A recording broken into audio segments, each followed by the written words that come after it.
If you enjoy what I do or would like to see my content improve, please consider donating at patreon.com, subscribestar.com, or a one-time PayPal donation. Links in the description. Thanks again! It was delicious! You're ruining our lives! Hey, hello, how do you do? Shady Doorags here. Elfo sucks. I'm just gonna say it. You know it, I know it, we all know it. Elfo sucks. And that's a fact. I actually like Elfo.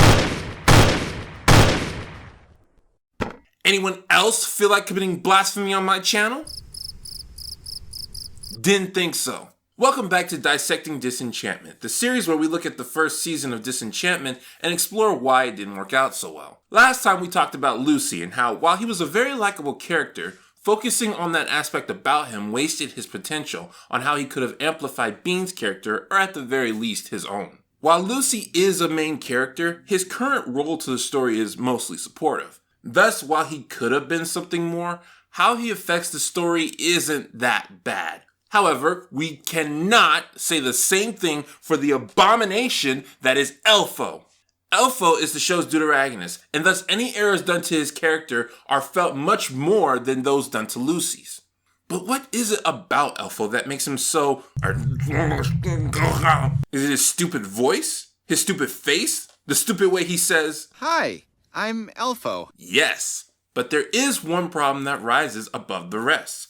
Simply put, Elfo is inconsistent.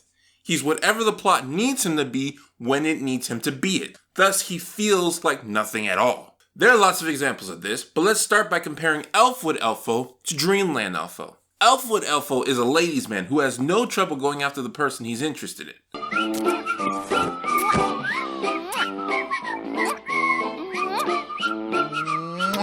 Dreamland Elfo is constantly nervous that the girl he's after is out of his league. I don't know how to say this. Go ahead, say it. Elfwood Elfo runs away from people attacking him because he's scared for his life. Run, Elfo! Run far away! Come with me.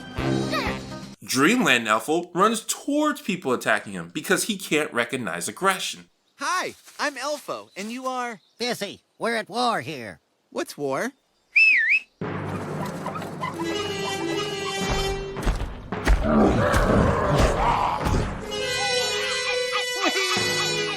Now we're meeting new people! Elfwood Elfo is all about breaking the rules because he's tired of conforming. Elfo! Kissy! No tummy touching! Elfo! It's like you don't appreciate your assembly line job. Yeah, it's kind of not the one I wanted. Dreamland Elfo believes in following the rules. You rigged it so he'll break free and leap overboard, right? The plan? Oh, yeah. No, I couldn't do it. Except when he doesn't. I'm kind of scared to try this. Will you guys peer pressure me? Sure thing, buddy. And then he does. That's not a daisy. What? You put a dandelion in the daisy basket. And then he doesn't. I'm having so much joy right now. Get ready. Next week, we're going to try arson. Now, any character can change into something they're not. But there needs to be a good motivation for said character in doing something out of the ordinary. It would also help if there's a bit of time and build up to the change. When a character sporadically turns into something else, it easily takes you out of the experience because you know they only did the thing they did so that the story would go how the writers wanted it to. So what is Disenchantment trying to do with Elfo? Well, at first he's meant to be a contrast to Bean. Bean comes from a land filled with misery. Everyone is miserable, and it's Bean's job to be just as miserable, only also a princess. In contrast, Elfo comes from a world where everything is nice and everyone is happy.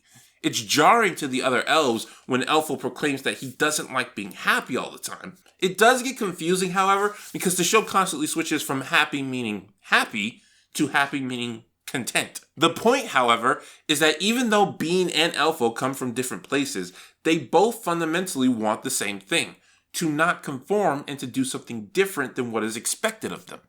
You ever wish you could live in a place where people are really, truly happy? I'm sick of being happy all the time. Just once. I wish I could go somewhere where people are miserable. However, while Bean is the opposite of being a stereotypical princess, making her another type of stereotype, once Elfo leaves Elfwood, he becomes the thing he was trying not to be: a stereotypical elf.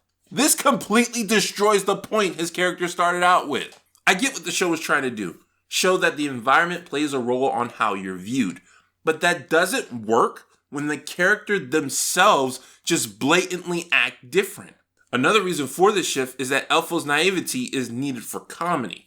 An innocent person in a world full of not safe for work concepts makes for easy comedy. You look like sweet kids. You ever heard of the Wishmaster? I've never heard of anything. It's true. He just thinks you're a real friendly lady. But this is essentially killing the plot for the joke, something Teen Titans Go knows all too well. And the final reason Elfo shifts is because, similar to Lucy, the goal of his character shifts. Like Lucy is supposed to be Bean's demon, Elfo is her conscience, there to talk her out of doing bad things. This makes for a compelling structure, as Lucy's main purpose is to get people, specifically Bean, to do wrong, and Elfo wants the opposite. I cannot marry that pig, Markham. I can't do it. I'm gonna have to kill him or something. Do it, do it, do it, do it. No, you're not a murderer, Bean. You're a sweet person. Sure, you're a violent alcoholic, but you're not a killer. Or at least it would be, but just like Lucy and just like The Last Purpose, this is not consistent. Elfo himself will oftentimes make selfish decisions. And that's not necessarily a bad thing in itself, but like I said, there's no build up to it. Perhaps the most notable and dumbest example is where Elfo spends the entire episode trying to talk Bean out of sabotaging her own marriage via murder, only to do it himself via poison. Mind if I have a little sip of you juice? Hold up, buddy. That's not elf's blood. That's pig's blood. Help yourself. Do it. Do it. Do it. Now this scene would have been easy to make significant. You could have had Elfo learn that, unlike an elf would, a little bad is needed. I mean, you have Lucy right there. He, the demon that makes you feel good for doing bad, could have tempted Elfo with this idea. Would have easily showed that even the purest of people could be tempted, and would have justified bad acts done by Elfo in the future. But they don't go that route. In fact, for some reason, they have Lucy try to be the one to properly explain things.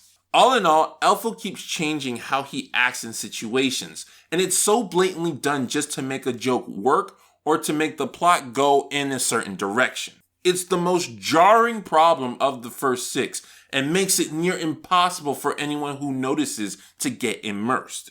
Elfo needs to pick a personality, stick with it, and then develop as time goes by, not change sporadically. I want to taste something other than sweetness. I want to cry salty tears, learn bitter truths. I want to take a big, meaty bite out of life and dip it in mustard. I'd rather die a big death than live a small life. Now, I know what you're thinking. Okay, Shady, you make some good points about the characters, but there's one big flaw with your complaints. You're taking the first 6 way more seriously than they were meant to be taken. Well, just wait till the next video. This has been Shady Doorags. So long, farewell, auf Wiedersehen, goodbye.